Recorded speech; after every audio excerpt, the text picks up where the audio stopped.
Alright, so to create a directive, click on My Favorites, and then in there, the very top level, there is a link called Create New Directives. Click on that. Type in the title.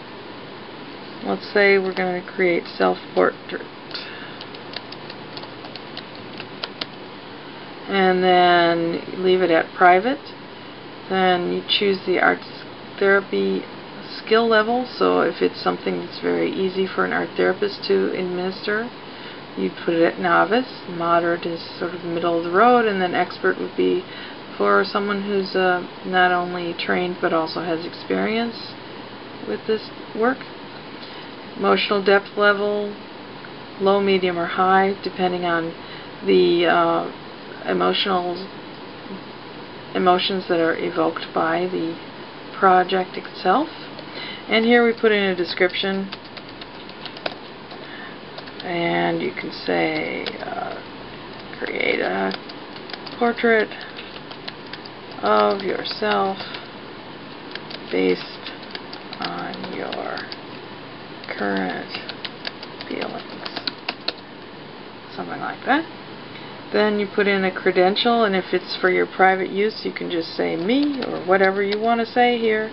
If it's something that you want to share with the group, you could say article, say you found it in an article, and you would type in the actual article name and so on. Or you could put in a book title, and author, or whatever source, if you found it at a conference, and so on. And put the author's name if at all possible.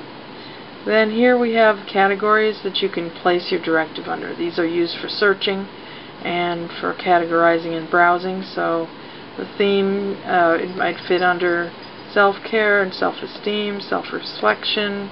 Those might all work with self-portrait. Diagnosis, and choose any one of these you want. Setting, we'll put it at individual. Art, I'll just add mixed media if that was what it was, or you can choose any of these categories or subcategories. Demographics of the client, gender, age, and so on. Counseling style that you use when you are using this directive, and the amount of time it takes to do it. Once you've placed in all of the items that you want to choose there for the categories and subcategories, click on Create, and it is added to the database and put in as one that is owned by you, so it's labeled personal, and it's always on the top because these are sorted by date created. So you're still in the My Favorites tab here. If you want to create another one, you'd create here. If you want to edit the one you just did, you can click on Edit. I click on the title and it gets you to the update page. Okay.